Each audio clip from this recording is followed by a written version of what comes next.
Hello, my friends. Got this in my change the other day. It's nearly a binary except for the two nines.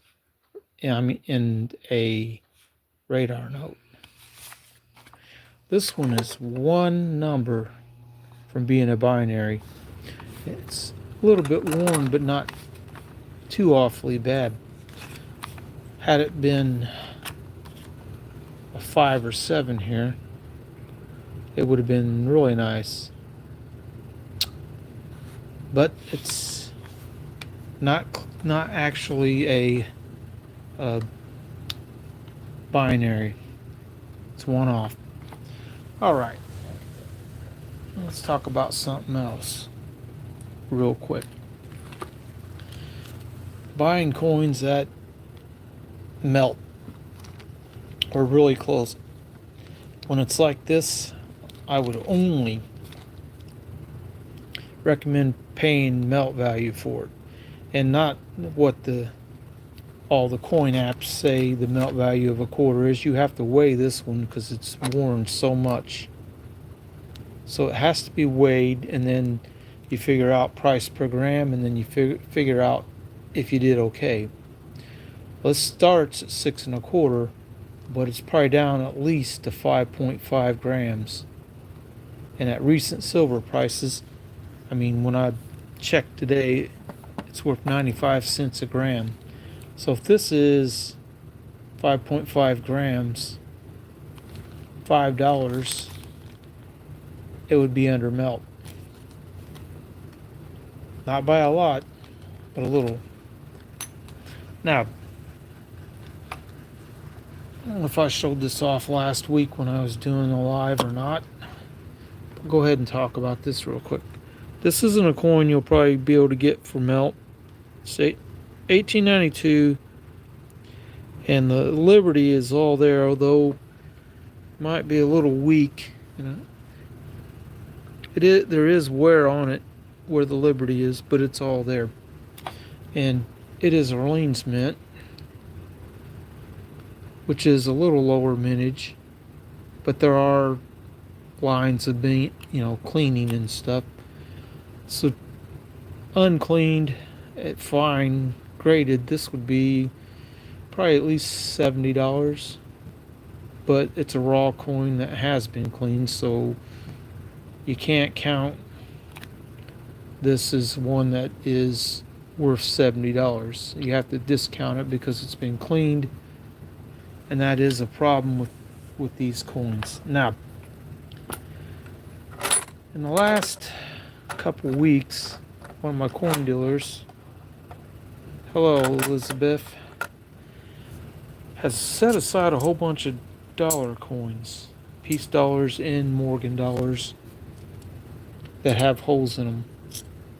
It's like he found, I think, upwards of 15 of them, and he quoted me a price for them. And the ones I bought today, they were worth about 95 1/4 cents a gram of coin. The two I bought today was this one, and I believe this dirty one. So I got both of these for under melt and by weight. I'm trying to tell if there's a mint mark there, but they're not that one.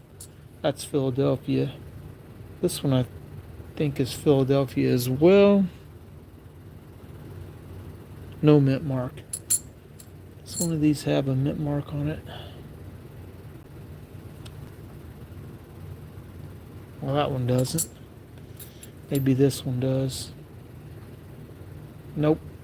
But this one's already polished and ready to be hung like a pendant on a chain and wore like a necklace. That'd be the only real use for this, where you might be able to sell it to somebody for more if you are reselling, because it's polished some, and by polished I mean it's also been cleaned a little. It's kind of neat, but All these 5 Morgan dollars, I need to get another tube because I don't have a tube for them. Now, in peace dollars, that is. I don't have an empty tube. At least I don't think I do. You can hear the resonance of the 90% silver ringing until I drop it.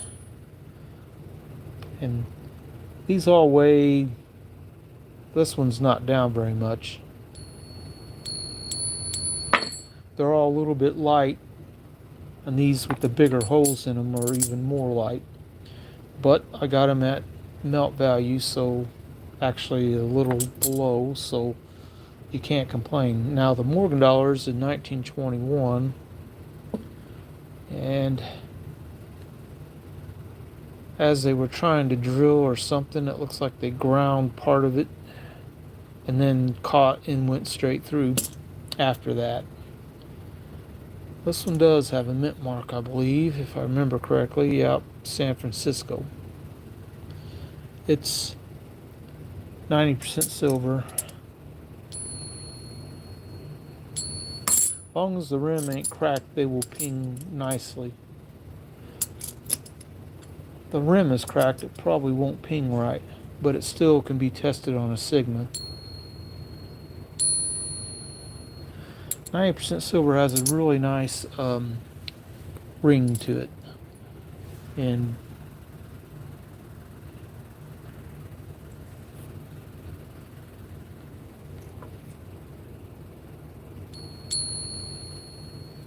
so,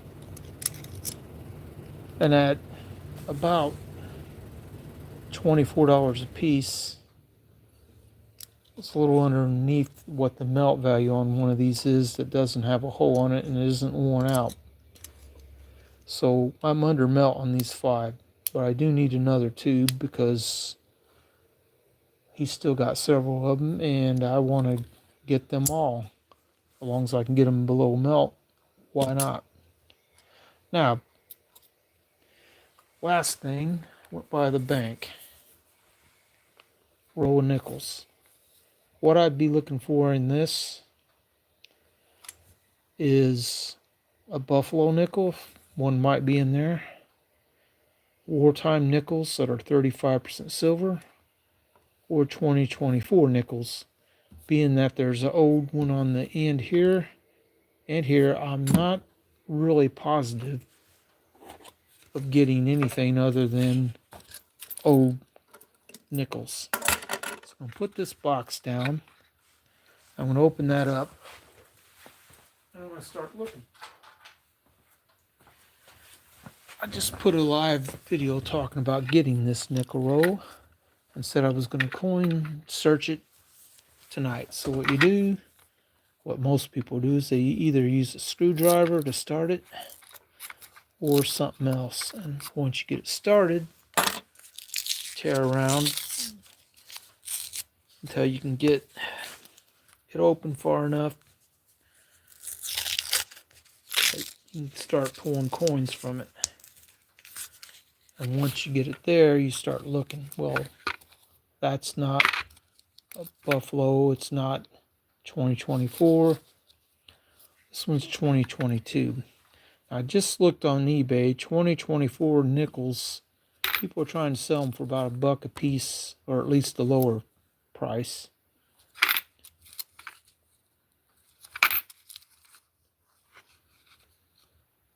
$2014. Another 2014. $89. But somewhere along the way, they changed the design on these recently to have Jefferson face forward on the nickel instead of the profile, which most people probably remember from seeing them for many years. 2021. It'd also be kind of neat to find one that is a San Francisco mint.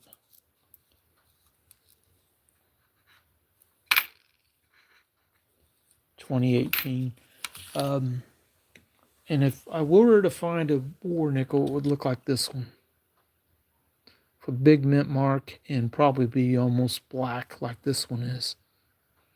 It's 1943 Philadelphia, which I believe I got in my change a while back. Haven't found any in a while. 2016, 2010, 2006 Denver. I'm about halfway through the roll without finding anything cool or yet. Denver, 2013. That looks like 1982.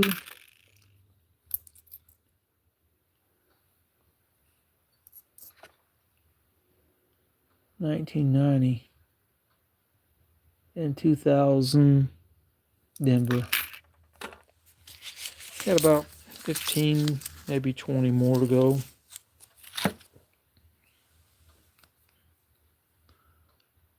'99 Denver.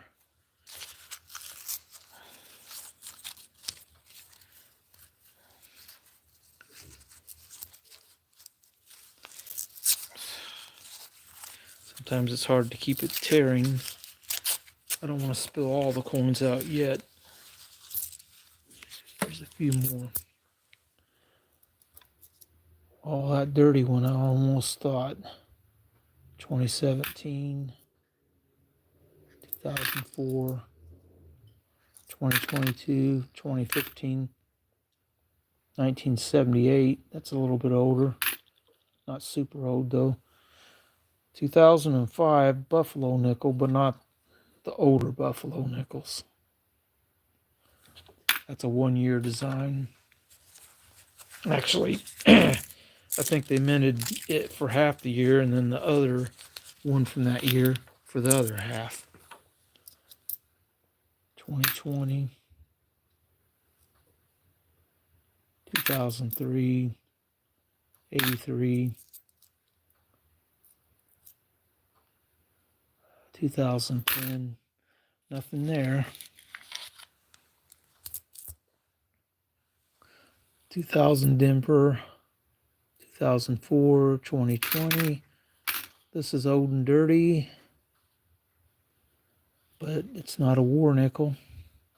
What year is it? I wonder if I can even see it on this. It's got gunk on it.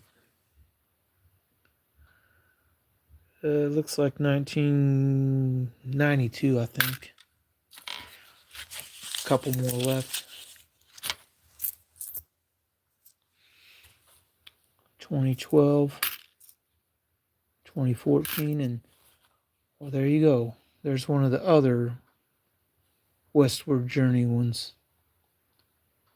This one is 2005.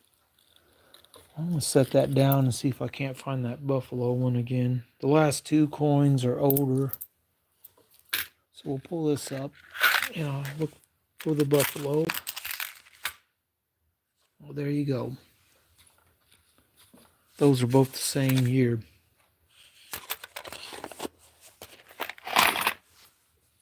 They made both of these in 2005. 2005D, 2005D. And then the design on the back, Ocean in View, Oh the Joy, and then the Buffalo. Which that was kind of neat, but no war nickels and no actual old nickels like this one. And no Buffaloes or anything. I really can't remember ever getting a Buffalo nickel and change before, so it's probably highly unlikely. But one thing I do get in change often, and this one came in change, this 1911, and it's wheat. Hello, Jeff. I figured you'd be going live tonight, but when I was getting ready to do this, I didn't see anybody going live. Just hunted a whole row of nickels looking for 2024, which I did not find in it. So they'll all be going back to circulation. But I was lucky enough the other day to get one in my change.